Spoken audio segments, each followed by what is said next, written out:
In 1972, Srila Prabhupada came to Honolulu to install our deities, Sri Sri Panchatattva, and to give sannyas initiation to one of his disciples, Siddha Swarup, who became Siddha Swarupananda Goswami. And he was there for 10 days or something. It was rather a long stay. And every day he would come, and whenever he came to the temple, he would comment on how beautiful the tulsi trees were. This at the time was my life's work. I started taking care of tulsi at the beginning of 1970, the first tulsi trees in ISKCON. And he would make comments to Govindadasi about how pleased he was that we had these big tulsi trees. We had a bunch of them growing out front, and then we had them lining the sidewalk as you came in, walked up to the temple. Every day he'd make these comments, and sometimes a little joking. He would tell us that the tulsis were crowding the sidewalk a little bit, and he would say, "Oh, actually it is an offense to brush against tulsi." And another time he said, "It is an offense to step on her shadow." So the next night the brahmacharis were trying to leap over the shadows, which was kind of hard because we had a street lamp across the street that cast shadow across the whole sidewalk.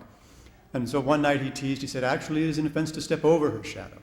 And I said, "Well, what do we do?" Prabhupada just laughed and said, "Don't live, don't die." So every day Govindadasi would give me these reports about how pleased Srila Prabhupada was. She'd convey these stories. So I got a little impatient since I'd been doing all this work for 2.5 years. So one night I just said, "Look, Govindadasi, I wouldn't mind hearing some of this stuff firsthand." Gaurasundar was a little protective of Srila Prabhupada whenever he was in Hawaii. We weren't allowed to get very close. So Govindadasi grabbed me by the arm, dragged me out to the car. We had an old Buick, I think, that Gaurasundar had bought just for this visit. And he was sitting in the driver's seat, Prabhupada and the passengers in the front. And Govindadasi shoved me in the back and said, "Prabhupada, this is Babhru. He does all the work for Tulsi Devi." And Prabhupada gave me a great big smile and said, "That is very nice." And then he said, "We should always engage our body and our mind in Krishna's service." And I knew at that minute that to him, anyway, I was transparent. At the airport, most of the devotees stayed outside the terminal and kept a kirtan going on the sidewalk. And a few of us were sitting with Srila Prabhupada, who was up on the seats. We were down on the floor. And Satsvarupa Maharaj was reading newspaper clippings from around the world about the movement and about Srila Prabhupada. And all of a sudden Srila Prabhupada stopped and said, "I hear that Aniruddha is here in Hawaii, but he has not come to see me." And Aniruddha had been there for some time, staying aloof from the temple, perhaps not doing so well. But he had actually come to the airport that day to see Srila Prabhupada off, but he hung way back in the back of the crowd. So the devotees, at Srila Prabhupada's insistence, after some trouble, convinced Aniruddha to come inside. He was feeling a little shy, apparently.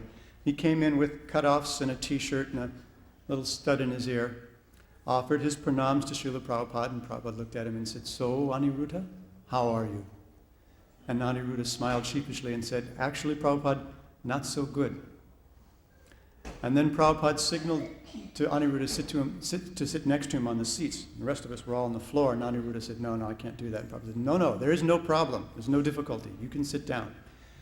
So they sat and talked, small talk, for a few minutes. I don't even remember what they were talking about, just exchanging pleasantries. And then Srila Prabhupada looked at us, and he said, "In Los Angeles temple, he is the beginning."